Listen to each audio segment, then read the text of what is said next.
Good afternoon, guys. How's it going? Sam here. And 어떻게 지내세요? How's it going? 잘 지내? Alright, so I figured, seeing as we're on this theme of learning new things, I figured I'd officially title this the Learn Something New Every Day channel, right? Or TIL with Sam. Today I learned. Okay, so firstly, how are you guys going? Hope you guys are having a good Monday, back to work, but from home for a lot of people still. Hope you guys are having a good one, hanging in there. Alright, so on to our Korean lesson. Yes, so 어떻게 지내세요? How are you doing? If you want to answer that, you can go with a 네, yes, 아니요, no, not so good, 아마도, maybe, or you just say 잘 지내, which means I'm going well. Okay, so today we are going to do a phrase that will be quite useful if you are planning to travel to Korea in maybe not just so soon, but maybe later half of the year, next year. Okay, it's a good phrase. So let's start. So circle means no sound, right? Okay, what is this? What is this? This is an eo sound, right? But it's got two, so it's a yeo. Yeo. And this a circle down the bottom is an sound, so it's young. Okay, and then next one, circle, and this is an eo, so just o, eo, young o. Okay, and this character we haven't encountered it before, but we will today. So it's a guy with a hat, so it's h, h sound. Imagine those, those Joseon Koreans with their fancy hats. Okay, and then this, of course, to the right is an a sound, so ha ha ha, hence the chortling bunny. Okay, ha. Okay, and then the ren字旁, it is a s sound, and then this is a e, se. All right, and then a fat bunny on two little legs and a snowboard is yo, seyo. Okay, let's try that. 영어 하세요. Okay, so what does this phrase mean? What is a question? It means, do you speak English? Aha. So yes, of course, it's only suitable if you speak English and you want to ask a Korean person if they can speak English. Okay, although I think usually the locals will probably be able to tell if you're not from there, and will automatically avoid you. I'm just kidding. They're nice people. Nice people. Okay, so again, 영어 하세요. So 영어 is English, 하세요 is speak. So 영어 하세요, because it's a question. Okay, 영어 하세요? 네? 안 해요? Maybe I'll teach you how to say a little bit in the future. But for now, we'll move it along. Oh, hey, did you know that I can cut a piece of wood in half by just looking at it? Yeah, you could say I saw it with my own eyes. Get it? Saw it with my own eyes, because my superpower is X-ray vision. Yeah, okay, right. Yep, let's move it along. Next is rabbits. So rabbit fact for the day, rabbits are actually really clean animals. Surprisingly perhaps. So they groom themselves a lot like cats. So they spend like half the day licking their fur and their paws. So if you have a rabbit, you probably don't need to give it a bath. Not really. Unless they like the water, in which case, go for it. But I think otherwise, they're perfectly alright grooming themselves like the cats. Speaking of the cats, let's move on to the cat fact. Now, the cat fact for today is, did you know that Sir Isaac Newton, yes, the guy that coined gravity, didn't invent it. Not really. It's been there way before he was. So yes, Sir Isaac Newton is attributed with inventing the cat door. Yeah. So when he was working at the University of Cambridge, he apparently was constantly interrupted by you know, the cat's trying to get in, scratching the door. So he got really annoyed. So he called the carpenter. He's like, "Come hither, good man, and please chop me a hole in this door so that the cats may enter freely without me having to get up and open it, and then they can just sit there and stare at me and meow and not go through the door. No, I want a hole for them." And so yeah, this is apparently the cat door that still remains at the University of Cambridge for the cats. The cats. Right, isn't it a good life? You do all this stuff with cats. Okay, now let's have a little chatty chat about what we're gonna cover for today. Yeah, seeing as you know, we're all talking about viral infections. So today, let's talk about the first virus that was ever discovered. Do you know what the first virus discovered by man was? No? Well, I'll tell you. It was this one. It's a helical virus. Long one. Looks kind of nasty, doesn't it? Looks like a sandworm. Ugh. With a mouth. Look at that red mouth. Yeah, but it's not. It's actually really, really, really tiny. So it was discovered back in, well, technically in the late 19th century, so 1800s. But they didn't know it was a virus. They just knew that it wasn't a bacterium. Okay, because back then they knew they were microorganisms, but they knew there was something smaller that was transmittable between plants.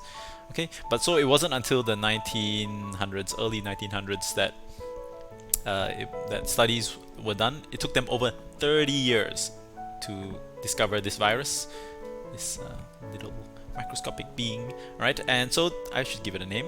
This virus is called the tobacco mosaic virus. Okay, so it comes from family of tabamovirus, so that's short for tobacco mosaic virus, obviously.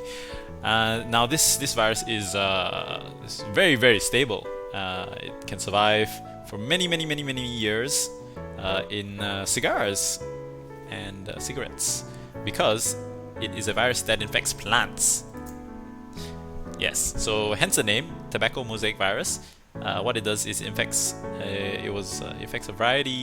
number of families of the tobacco plant, right? And it causes this pattern on the leaves.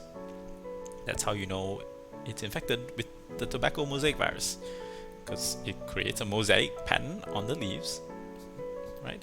And yeah, it actually it damages a lot of the tobacco crops. So of course, people care about their cigars and all that. So yeah, if you process the leaves with the virus, they will stay in the leaves. But don't worry, because viruses are very, very uncommonly cross species. Okay, I'll get to that in a moment. But yeah, so the scientist that went on to study and elucidate this virus by the name of Wendell Stanley, he went on to win a Nobel Prize in 1946 for his studies on this virus, the tobacco mosaic virus. Okay, so there you go. That's the first virus ever discovered. Now, I mentioned just now about cross species. Okay, so of course, recently with the whole COVID-19 business, the coronavirus, there's a lot of fears that viruses are hopping between animals, but not to worry, because for the most part, I say this quite liberally, viruses are very specialized. You see, because they're so small, unfortunately they're not very flexible. So compared to, say, like protozoan or a bacteria, something bigger, something like us, we can adapt to changing conditions and react differently to incoming stimuli, because we have we are made up of a lot more cells and organs, a lot more variety. Our DNA is a lot more complex, right? Whereas viruses are not. Viruses are very, very, very specialized. Okay, put it this way, viruses are like, say I'm a virus that's a plumber. Okay, so I specialize in working on things like sinks and taps, pipes, okay, with a wrench. Okay, so if you asked me to work on something else like electrical products or to build a building, I would not be able to help you because my specialty is plumbing. And now I can probably travel the world. I can move around and fix people's pipes in other countries. So not every pipe in every country is exactly the same. There will be differences, but some of this is transferable. So it's the same with viruses. Generally, if the plumbing of the species of the animal, I guess the host, is quite similar, then yes, there is a chance for the virus to hop across. Okay, but most of the studies have found that viruses are generally very specialized, like I said, because they don't have a lot of, I guess you could say, genetic material. Yes, they don't have a lot of genetic material, which kind of equates to, it's not really brain power, but yes. So they have limited capacity to diversify, right? So they're very specialized. So they will generally only infect, the same class or the same family of organisms. So like in this case, the tobacco mosaic virus is not only limited to one specific species of plant, but it stays within about 9 families of plants that are within the same kind of under the same phylum, the genus, yeah, that's the word. Okay, so similarly, if I were to ingest, say, this leaf that looks not particularly nice to eat, but say if I were to eat it, I would ingest the virus, yes, but that virus wouldn't really do much to my cells because it's not made to infect. It's not. I'm not a suitable host for it. Yes, let's put it that way. Okay, so it would just go out the other end, and maybe hopefully you might find a more suitable host. It might not. But yeah, so viruses are very resilient, like the coronavirus, because in a way they are so simple. They are just proteins. So one thing about this tobacco mosaic virus is it is very resilient because it also creates a little protein coat around it. So it can withstand higher temperatures. It can withstand heat of about 50 degrees Celsius for up to like half an hour because of that protein coat that protects it. Right, so viruses are a little more difficult to get rid of compared to, say, like bacteria. You dry the bacteria up, it becomes like a plant. You take the fluid, you take the water out from it, goes like pouring salt on a slug. It kind of shrivels. Whereas viruses aren't, just because they're just really simple. Simplicity, the beauty of it all. Okay, so yeah, that's a little bit for today. Okay, some less frightening news. Let's not talk about viruses for a bit. So, final note is there was a study. I don't know if you guys know. So while you guys are doing your workouts and you're thinking, oh, what should I eat after my workout to recover, to bounce back, this BCAA stuff, all these fancy supplements. Well, studies have found that it doesn't really matter what you eat after your workout to recover, to replenish your energy. So they found that they did a study with 2 groups. So one group obviously ate all the good stuff, the supposedly good stuff, organic peanut butter, drank Gatorade, chugged on power bars after the first exercise. Okay, and then this other group ate really fun things like hamburgers and chips. All right, drank Coke. Okay, and then after that, they got the group to, they assessed the group, and they found that the the levels of the changes in levels of insulin, of glycogen, cholesterol, all that were the same. And then after that, if you were to exercise again, or just go about your day, you'd be more or less the same. So yeah, you don't need to spend all that money on the fancy supplements. But I mean, it's I'm sure it doesn't hurt. But you can have a cheeseburger without any guilt now, right? So you guys working out at home, feel free to have something. Just definitely have something to eat after your workout, so you can get those nutrients in. All right, don't starve yourself, please. All right, and I'll leave you guys with this. Look at this. This is adorable. Oh, look at that.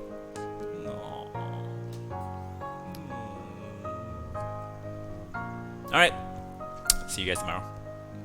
Stay safe and adios.